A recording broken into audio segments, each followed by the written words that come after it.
নমস্কার। যাদের বৃষ রাশি তাদের অবৈধ সম্পর্কের অন্ধকার জগৎ। হ্যাঁ, যেটা শুনেছেন সেটা ঠিক বলেছি।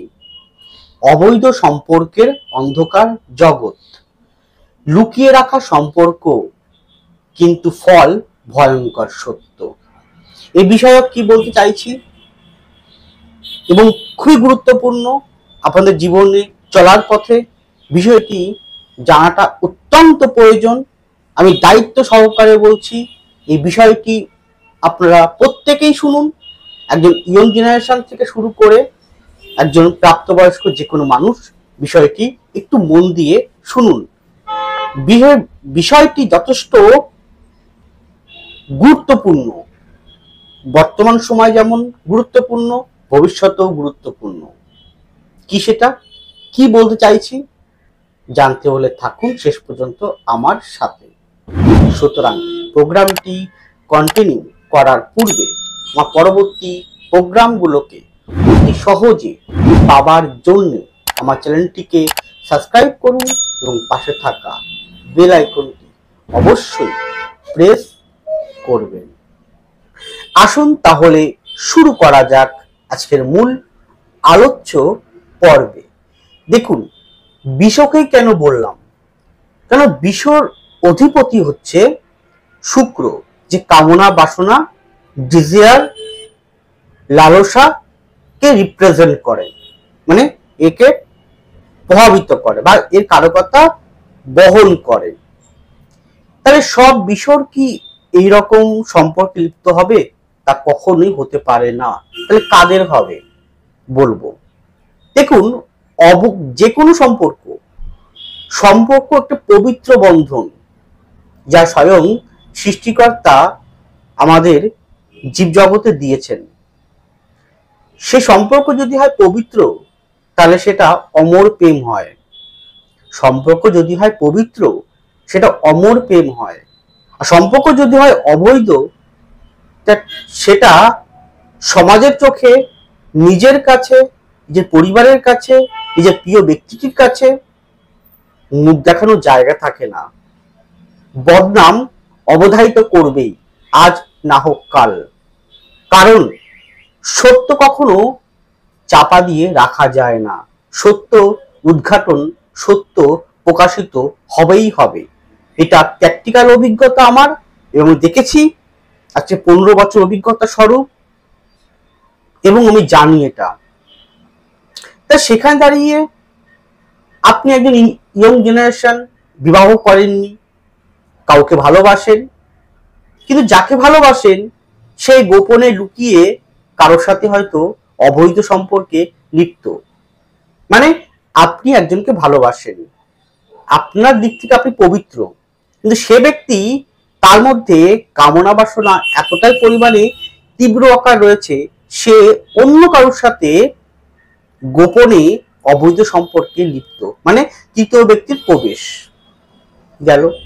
আপনি বিবাহিত জীবনযাপন করছেন, স্বামী স্ত্রীর সম্পর্ক অগ্নিসাক্ষী করে বিবাহ করেছেন, আইনগত স্বীকৃতি নিয়ে বিবাহ করেছেন, কিন্তু আপনি দুজনের মাঝখানে তৃতীয় ব্যক্তি প্রবেশ করিয়ে অবৈধ সম্পর্ক লিপ্ত হয়ে আপনি আপনার কামনা বাসনাকে পরিতৃপ্ত করছেন। নিজে যেমন ঠকছেন, নিজের উল্টো দিকে মানুষটি, সে আপনার স্ত্রী হতে পারে, সে আপনার স্বামী হতে পারে, তাকে আপনি ঠকাচ্ছেন, তার সাথে আপনি চিটিংবাজি বা প্রতারিত বিশ্বাসঘাতকতা করছেন। কারা হয়, কাদের জীবনে এরকম প্রভাবিত হয়? এটা মূলত কাদের জীবনই হয় আমি বলবো, পুরো ব্যাখ্যায় আসবো, কেউ যাবেন না, পুরোটাই শুনুন। দেখুন, বিষর সাপেক্ষে উল্টো দিকের ঘর মঙ্গলের ঘর, বিষর ঘরটা শুক্রের ঘর, তাই শুক্র মঙ্গলের কম্বিনেশন, একটা রোমান্টিক আকর্ষণ, প্রিয়তা। এবার দেখতে হবে এই শুক্র যদি ষষ্ঠ ঘর, কোনটা, তুলায় বসে, সেখানটা রাহু বসছে, সেখানে মঙ্গলও বসছে, তাহলে আপনার মধ্যে কামনা বাসনা লিপ্ত বাড়িয়ে দেবে। রিপু ভাব যেটা। এবার আপনার পঞ্চম ভাব, সেটা আপনার কন্যা, সেখানে শুক্র বসে আছে, শুক্র ওখানে নিচ হয়, তার সাথে বসে আছে কে, রাহু বা একসঙ্গে মঙ্গল গেল। আপনার সপ্তম ভাব বৃশ্চিকে, কালপুরুষের অষ্টম, সেখানে শুক্র বসে আছে, আপনার অধিপতি সেখানে বসে আছে, মঙ্গলও বসে আছে, সক্ষেত্রে বসে আছে, রাহু বসে আছে, বুধও বসে আছে। তাহলে আপনি অবধারিত আপনি অবৈধ সম্পর্কে লিপ্ত হবেন। কিন্তু এখানে কন্ডিশন যে শনি যে রাজ্যকারী প্ল্যানেট, সে আপনার হরস্কোপে ভালো নেই, দুর্বল, হাতেও ভালো নেই। বৃহস্পতি যে সামাজিকতা, শুভত্ব প্রতীক নির্দেশ করে, সেও ভালো নেই। আবার এটাও হয় যে আপনার অষ্টম ভাব মানে বৃহস্পতি ঘর, বলেন বৃহস্পতি ঘর তো খুব সাত্বিকতার ঘর, তো ধনু সাত্বিকতার ঘর, এখানে কোনো অবৈধ সম্পর্ক হতেই পারে না। না, এই ঘরটা 50% থাকে জাগতিক, 50% অজাগতিক, মানে 50% থাকে কামনা বাসনা, প্রেম প্রীতি মোহ লিপ্ত হওয়া। অষ্টম, এখানে রাহু বসে আছে, এখানে শুক্র বসে আছে, এখানে মঙ্গল বসে আছে। তার রাহু মঙ্গল শুক্র যোগ হলো, অবৈধ সম্পর্ক যুক্ত হবে। মানে আপনার অধিপতি যদি কোনো কারণে আপনার দুটো তিনটে প্ল্যানেটের সঙ্গে যুক্ত থেকে, বিশেষ করে মঙ্গল রাহু সঙ্গে বা বুধের সঙ্গে যুক্ত থাকে, এবং সেটা যদি 1, 5, 7, 1, 5, 7 এবং 9, 9 থেকেও আমরা কিন্তু বৈধ অবৈধ সম্পর্ক দেখি, 9 এবং দ্বাদশ অবস্থান করে, তাহলে তার জীবনে তৃতীয় ব্যক্তি প্রবেশ করাবে। আর তৃতীয় ব্যক্তি প্রবেশ করার ফলে কি হবে, সংসার জীবনে প্রেমজ সম্পর্কের ভিতর চির ধরবে, তৈরি হবে ছোট ছোট বিষয় নিয়ে অশান্তির খিটখিটানি। এবং আপনি যখন কামনা বাসনা, কামনা বাসনা তো ক্ষণিকের জন্য, তো কামনা বাসনা আপনি পূর্ণ করলেন, রাহু মঙ্গল আপনাকে দিয়ে, রাহু কি করে, রাহু জিনিসটাকে বাড়িয়ে দেয়, মঙ্গল জবরদস্তি করে জিনিসটা পেতে চায়, শুক্র সে রোমান্টিসিজম কামনা বাসনার প্রতীক। তাহলে আপনি এটা দাসত্ব স্বীকার করে আপনি লিপ্ত হলেন, আমি পড়েও গেলেন ক্ষণিকের জন্য, হয়তো 1 মাস 2 মাস 3 মাস 6 মাস 1 বছর আপনার ভালো লাগলো, কিন্তু যখন মোহ কেটে যাবে তখন কি আপনি ছাড়তে পারবেন? যার সঙ্গে অবৈধ সম্পর্কে যুক্ত হয়েছেন সে আপনাকে ব্ল্যাকমেল করা শুরু করবে, সে আপনার কাছ থেকে যে কোনো প্রকারের টাকা পয়সা ধন দৌলত জমি নেওয়ার চেষ্টা করবে, মেন্টাল টর্চারিং করবে।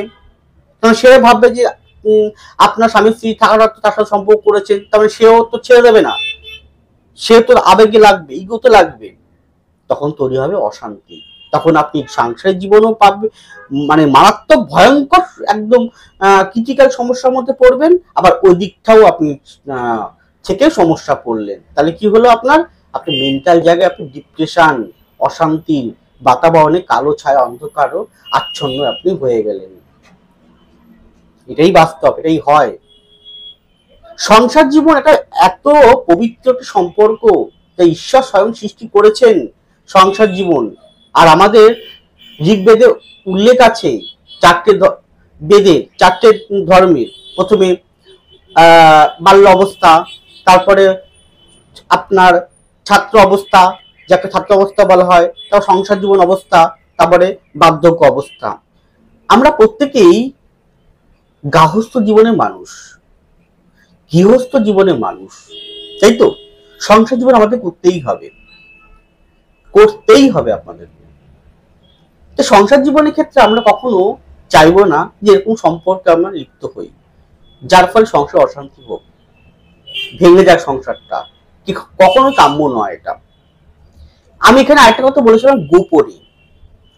গোপনে কখন হবে, যখন শুক্র আর কেতু রাহু দৃষ্টি উপস্থিত থাকবে, মঙ্গল যদি অষ্টম ভাবে অবস্থান করে বা লগ্নে অবস্থান করে, রাশিতে অবস্থান করে, তাহলে গোপনে আপনি এমন চতুরতার সাথে আপনি ভাববেন যে চতুরতার সাথে আপনি অবৈধ সম্পর্ক বা এক্সট্রা অ্যাফেয়ার সম্পর্ক আপনি জড়িয়ে পড়বেন, কেউ টের পাবে না, আপনি সম্পর্ক চালিয়ে যাবেন, কিন্তু না, উপর একজন আছেন, এই সর্বক্ষণ দৃষ্টি জ্ঞাপন করছেন, যে আপনাদের রাজ্যকারী প্ল্যানের শনি, সে কিন্তু সঠিক সময় আসলে তার শাস্তি আপনাকে দিয়ে দেবে। এবার এইগুলো বুঝলেন গ্রহগত অবস্থান কোথায় কিরকম, আরো ডিটেলস অনেক আছে। আরেকটু বলি, যদি এইরকম কম্বিনেশন শুক্র মঙ্গল রাহু বা বুধের কম্বিনেশন নেগেটিভ ভাবে যদি দ্বৈত চরিত্রে অবস্থান করে, দ্বৈত চরিত্র গত ভাব রাশিতে, যেমন মিথুন হতে, যেমন ধনু, যেমন মীন, তাই তো, যে অবস্থান করে, এবং এরা প্রভাবটা বেশি, শুক্র মঙ্গল রাহুর প্রভাবটা ডিগ্রিগত অনুযায়ী অন্যান্য গ্রহের তুলনায় বেশি অ্যাক্টিভিটি করছে। সেই ঘরের মালিকের অবস্থান খুব একটা ভালো নেই, তাহলে আপনি কিন্তু গোপনে বা এই অবৈধ সম্পর্কে লিপ্ত হয়ে পড়বেন। তার ফলে কি হবে, সংসার জীবনে অশান্তি, সংসার জীবনে বাতাবরণ বা প্রেমজ সম্পর্কের ছেদ, চিরচ্ছেদ পর্যন্ত ঘটিয়ে আপনার মান সম্মান সমাজে আপনার কলঙ্কিত, আপনার জীবনটা কলঙ্কিত করে তুলবে। তাই আমি একান্ত করজোড়ে আপনাদের নিবেদন করছি যে যদি এরকম সম্পর্কে আপনার আবদ্ধ হন বা থাকেন, তা সেখান থেকে বেরিয়ে আসুন, সেখান থেকে বেরিয়ে আসুন। এটা আমি আপনাদের কাছে করজোড়ে নিবেদন করছি। শান্তি বজায় রাখুন। এটা যখন বর্তমানে আপনার হরস্কোপ যদি এরকম থাকে, কিন্তু সব বিষয় কিন্তু হবে না, যাতে এরকম কম্বিনেশন আছে তাড়াতাড়ি হবে। তাহলে আপনার কি আছে এরকম, আগাম সতর্ক হন, মানে কনসালটেন্সি একবার নিন। বা আপনার ওয়াইফের আছে, বা যাকে ভালোবাসছেন তার সাথে আছে, বা আপনি কাউকে বিয়ে করবেন, সেই ব্যক্তির এরকম সম্পর্ক আছে, মানে যৌতুক বিচারে দেখতে হয় এইটাকেও।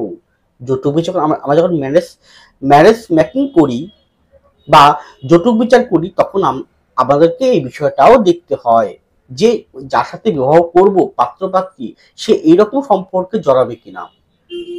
এটা অত্যন্ত ভয়ঙ্কর, সত্য কথা বললাম। হয়তো অনেকের কাছে আমার কথা উপস্থাপনটা খারাপ লাগতে পারে, শুনতে ভালো নাও লাগতে পারে, কিন্তু অতি চরম সত্য আমি বলেছি, স্পষ্ট ভাষায় বলেছি। তাই অনুগ্রহপূর্বক করজোড়ে নিবেদন করছি, বেরিয়ে আসুন।